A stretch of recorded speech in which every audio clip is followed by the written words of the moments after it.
Welcome back to the Old West Tales, where every story whispers secrets of love, heartbreak, and redemption. If you're new here, don't forget to subscribe. Drop your location in the comments.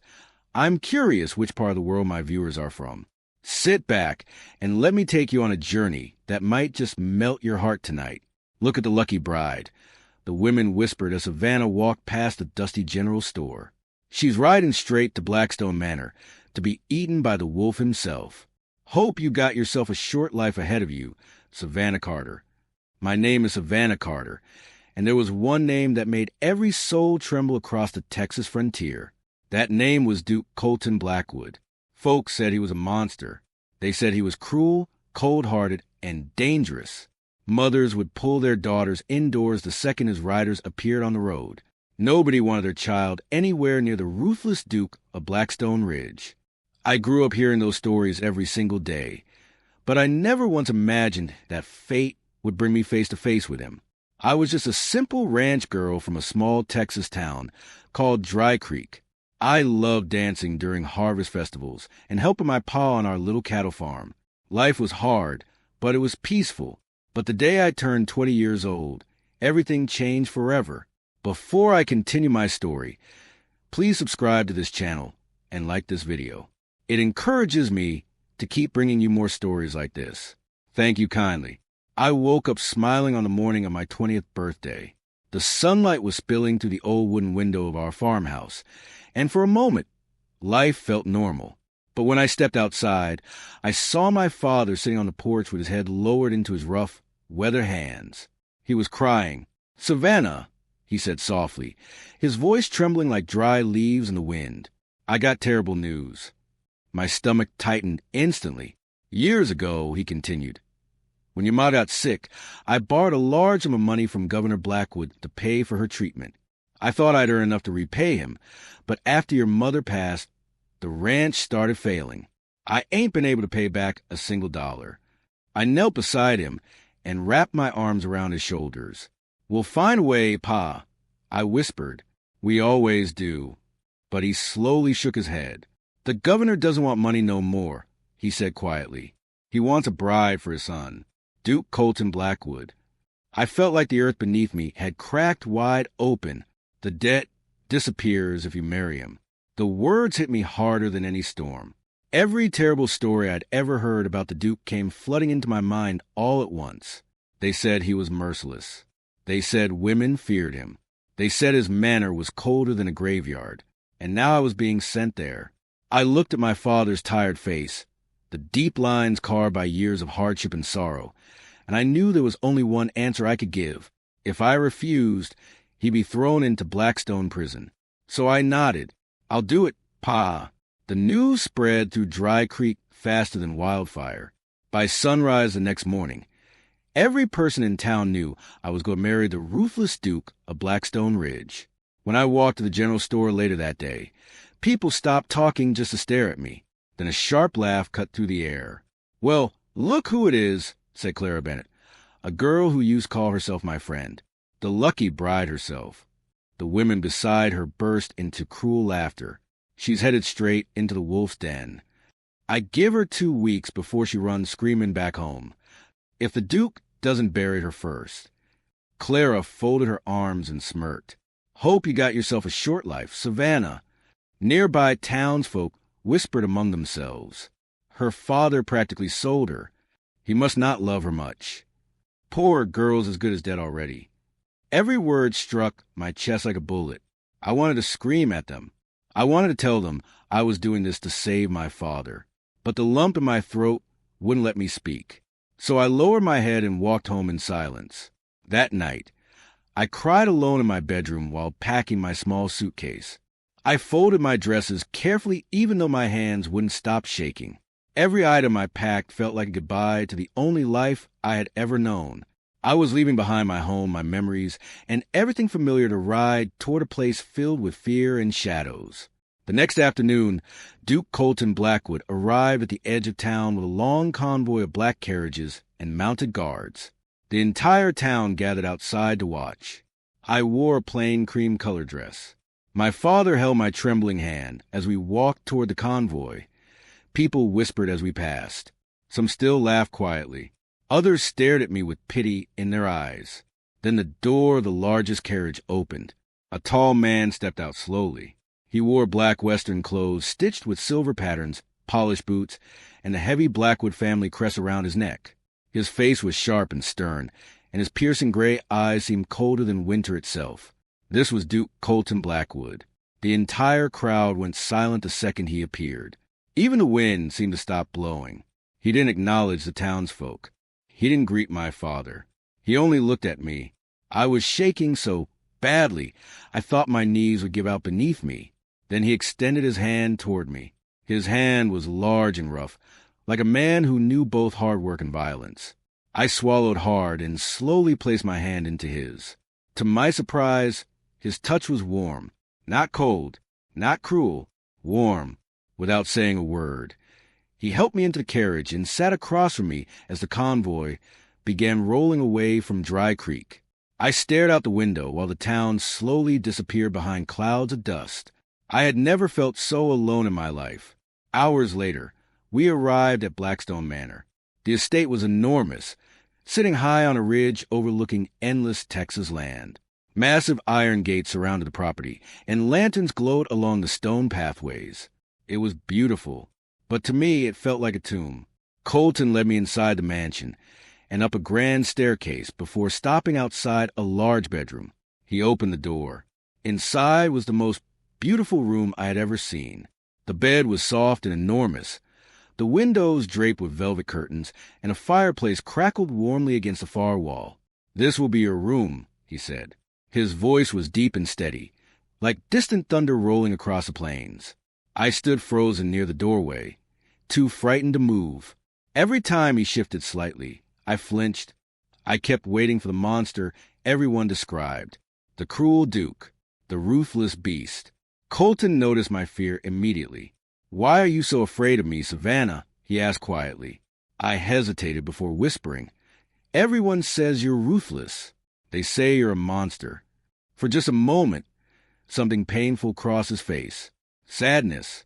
Then his expression hardened again. "I don't bite," he said softly. "You're safe here. Nobody's going to hurt you. Get some rest." He never came near me. Instead, he walked across the room, sat in a leather chair near the fireplace, and stayed there the entire night while I lay awake in the bed watching him cautiously. But he did nothing. He simply slept peacefully beneath the dim firelight. And for the first time since leaving home, I began wondering if the stories about Duke Colton Blackwood had been wrong all along. The next few days inside Blackstone Manor were difficult. Duke Colton spent most of his time handling business with Governor Blackwood and meeting with sheriffs, ranch owners, and town officials. That left me alone with the manor servants. At first, I thought the staff might be kinder than the people back in Dry Creek. I was wrong. The housemaids treated me like I didn't belong there. Their leader was a sharp-faced woman named Margaret. She walked around the manor acting like she owned every hallway and room. Whenever she brought me meals, the food portions were tiny and cold. Sometimes she forgot water completely. Other times she'd leave me waiting for hours before bringing supper. When I passed the servants in the hallways, they whispered and laughed quietly behind my back. "She thinks she's some kind of duchess now. She's just a ranch girl in expensive curtains. The Duke only married her to erase a debt. He'll toss her aside eventually." Every cruel word sank into my heart like a knife. I stopped speaking much after that. Most days, I wandered through the gardens alone. Blackstone Manor had beautiful rose bushes, stone fountains, and tall oak trees that stretched across the hills. I spent hours sitting beside the flowers talking softly to the birds because they were the only living things that didn't judge me. One evening, I sat alone in the enormous dining hall trying to force myself to eat the dry stew Margaret had served me. Suddenly, the heavy wooden doors opened. Duke Colton walked inside. He removed his gloves slowly before glancing toward my plate. The second he saw the food, his eyes darkened. "What exactly is this?" he asked coldly. I looked down nervously. "It's supper," I whispered. His jaw tightened instantly. "Margaret," he shouted. The sound echoed through the hall like thunder. A few seconds later, Margaret hurried inside looking nervous but still proud. Yes, Your Grace, she asked carefully. Colton pointed at my plate. Why is my wife eating this? Margaret swallowed hard. I assumed she'd be used to simple meals, sir. She came from a small ranch, so... Enough. His voice cut through the room like a whip. Margaret froze. Savannah Blackwood is my wife, he said firmly. She is the Duchess of this house. If I ever see you disrespect her again, you'll be removed from this manor before sunrise. Do you understand me? Margaret's face turned pale. Yes, Your Grace. Now bring her the finest meal from the kitchen. Yes, sir. She rushed away trembling. I stared at Colton in complete shock. No one had ever defended me like that before. Not once.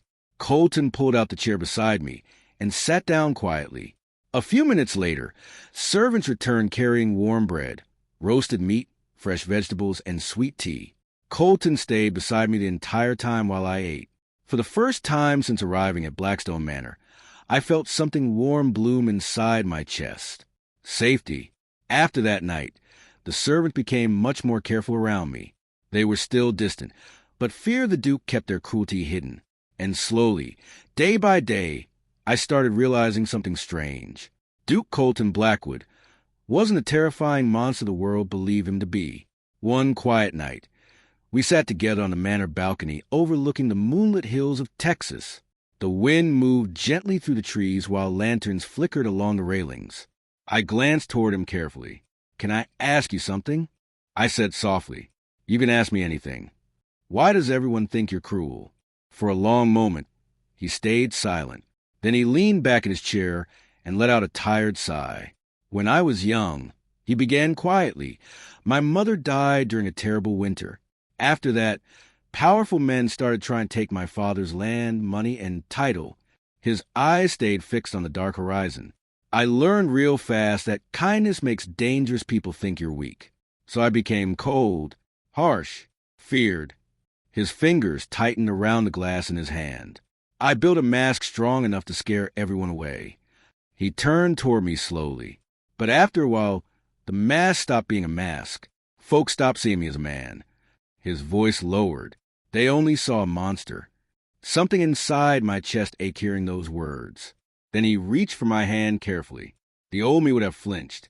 But this time, I didn't. I let him hold my hand beneath the moonlight. With you, he said softly. I don't want to wear the mask anymore. His thumb brushed gently against my fingers. You're kind, Savannah. You look at the world with soft eyes. I want to learn how to do that too. We stayed on that balcony for hours talking. He told me about his dreams of changing Blackstone Ridge into a safer place for struggling ranch families. I told him stories about growing up on the farm with my father and dancing during county festivals. For the first time in both our lives, we weren't lonely anymore. We had found someone who truly listened. About a month later, Colton surprised me during breakfast. We're taking a trip today, he said calmly. I blinked in confusion. Where? To visit your father. My heart jumped instantly between happiness and fear. I miss my father terribly, but I wasn't ready to face the people of Dry Creek again. Still, Colton insisted. A few hours later, our convoy rolled into town. The second the black carriages appeared, people rushed outside to stare. They expected to see me broken, miserable, ruined. Instead, Colton stepped from the carriage first before turning and helping me down carefully. I wore a beautiful blue western dress, and my hair had been braided neatly beneath a silver hairpin. The entire town fell silent. Then Clara Bennett stepped forward with the same cruel smile I remembered. Well, now, she said loudly, looks like the Duke finally let you out of your cage for a day. Before I could answer, Colton stepped beside me. His voice stayed calm, but every word carried power. Savannah Blackwood is the best thing that ever happened to me. The crowd immediately went quiet. He wrapped his arm gently around my waist. She is the Duchess of Blackstone Ridge. She is my family. And if any of you disrespect her again, you disrespect me. Nobody said another word. The townsfolk stared in complete disbelief. For the first time, they saw the Duke looking at someone with love instead of coldness. They saw how carefully he protected me. And slowly, Their stories about him began falling apart right in front of their eyes. A few moments later, my father stepped out from the farmhouse porch. The second he saw me, tears filled his eyes. "Savannah," he whispered. I ran into his arms immediately. He hugged me tightly like he was afraid I might disappear again. Then his eyes moved toward Duke Colton standing beside me. For a second, my father looked nervous. But Colton stepped forward and offered him his hand respectfully. "Sir," he said, "thank you for raising such a remarkable woman." My father stared at him in complete shock before slowly shaking his hand. I don't know what to say, Your Grace." "You don't need to say anything," Colton replied calmly. "Savannah's family is my family now." My father's eyes filled with tears again. Around us, the townspeople watched silently. The same people who once mocked me now looked confused and ashamed. The monster they feared was standing there treating my father with kindness and respect. Clara Bennett lowered her eyes and quietly stepped back into the crowd. For the rest of the afternoon, Colton stayed at the ranch helping my father repair broken fencing and speaking with local ranchers about improving trade routes through Dry Creek. People slowly gathered around him, surprised by how calm and fair he was. Children who once hid from his riders now followed him curiously through town. And for the first time in years, folks stopped whispering when they heard the name Blackwood. On the ride back to Blackstone Manor later that evening, the carriage was quiet, but it was a peaceful silence, the kind that exists between two people who no longer feel alone. I looked across at Colton. He was staring out the window while the sunset painted the Texas sky orange and gold. But his hand never let go of mine. That was the moment I realized something important. I wasn't afraid of him anymore, not even a little. I loved the way he protected me without making me feel weak. I loved how carefully he listened whenever I spoke. I loved the quiet sadness hidden behind his strong face. And most of all, I loved the good man hiding beneath the terrifying stories. "Colton," I said softly. He turned toward me. "Yes." I smiled gently. I'm glad my father owed that debt. For a second, he looked surprised. Then slowly, the corners of his mouth lifted into the warmest smile I had ever seen. "And I'm glad fate brought you to me, Savannah." His voice became quieter. "I spent years building walls around my heart, but you walked through them like sunlight." Emotion tightened in my chest. He reached up and brushed a strand of hair behind my ear carefully. "I was a man living in shadows," he whispered. "Then you came along and turned this house into a home." I leaned my head against his shoulder while the carriage rolled through the darkening hills. And for the first time in my life, I truly felt safe. When I turned 20 years old, I thought my life was ending. I thought I was being sacrificed to a monster. But instead, I found the love of my life. Years passed after that. Colton eventually became governor after his father retired, and the people no longer called him the ruthless Duke of Blackstone Ridge. Now, they called him the wise governor. As for me, the people started calling me the Golden Lady of Texas. We had children together, 2 boys and a little girl with Colton's gray eyes and my smile.